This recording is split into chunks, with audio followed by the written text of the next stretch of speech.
Hello from Room Now. This is EULAR 2022, and I'm very lucky to be joined here with Dr. Amir Razmjou.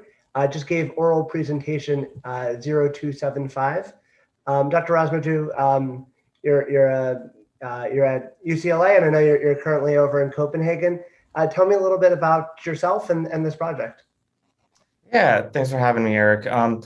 Yeah, I'm a rheumatology fellow at UCLA, starting my third year, doing kind of a research hybrid clinical program, working on a master's degree. And kind of the way I got into this project, looking at RA-ILD patients and lung transplants, was initially this idea of the mucosal origins hypothesis for RA really fascinated me. This idea of the lungs driving the systemic autoimmunity that we're seeing in certain RA patients potentially. And, we have a big pulmonary department at UCLA, and I got to talking with some of them, and, they just mentioned offhand that they've seen plenty of RA patients, it seemed, who'd gotten lung transplants. And, I thought, gosh, if there's any patients who you could study their disease, it would make and see if the lungs are driving pathogenesis, it would be maybe those who get a new set of lungs. So this was kind of the baby steps of working towards that. And so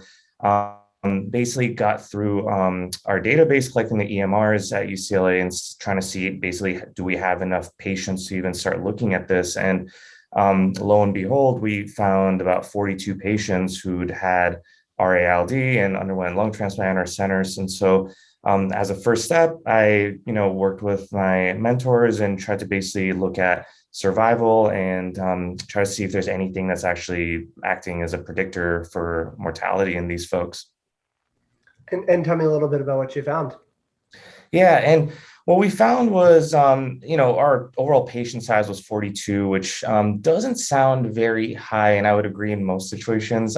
But looking at this data specifically, it's actually a pretty decent number to look at. So what we found was that of the 42 patients, 16 of them were deceased at the time of our chart review.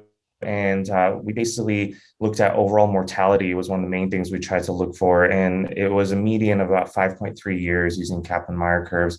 And then as far as predictors of mortality, we didn't find anything that was statistically significant per se, but we found that patients who had UIP on histopathology on their explanted lungs had a hazard ratio of about 7 in terms of mortality. The p-value was just at 0.06. We think that did not hit significance mainly because of the low sample size, but we think that there's a signal there to potentially explore. And it's an interesting one because you typically don't think about the explanted lung features actually influencing mortality in any way for the lung transplant that happened before. So those are the kind of the big findings we've had so far. I think that's fascinating. And certainly we have a long way to go with lung transplant outcomes. Is there any kind of hypothesis that you guys think as to why these explanted lungs make a difference? Is there a different phenotype in the patients that had UIP? Yeah, no, that's really the big next steps, is trying to do more of pre and post analysis in these patients. My guess is that patients who have UIP disease maybe progressed more rapidly and aggressively to requiring a lung transplant. And so, it's hard to say, maybe that they were just sicker going into the time of transplant compared to those with NSIP or organizing pneumonia, et cetera. Or maybe it's that their immunophenotype is just a bit different than other folks and the actual lung transplants aren't taking as well. I can't really give a reason to solve this because I haven't looked at if the lung rejection rates, the causes of mortality specifically in these groups, but those are all next steps that I'm really looking forward to going through and doing.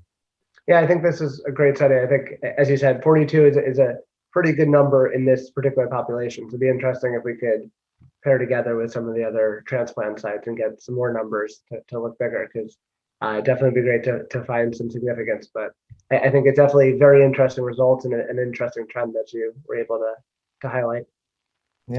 Yeah, I agree. After the talk, there was a few people who actually reached out about potentially adding to the cohort. So I'm really, really excited to and really open arms work with anyone on this. I'm really passionate about it. And I think that there's a lot of data sitting there not being used. And so if we can compile it all, I think we'll have some better numbers for our patients. Great. That's the benefit of these types of meetings is the collaboration. It's very nice to chat with you today, and we look forward to hearing what's coming up next with this research. So thank you very much. Yeah, fantastic. Nice to meet you, Eric. Thank you for having me on. And thank you to everyone for tuning in. Check out Room Now for lots more coverage throughout EULAR 2022.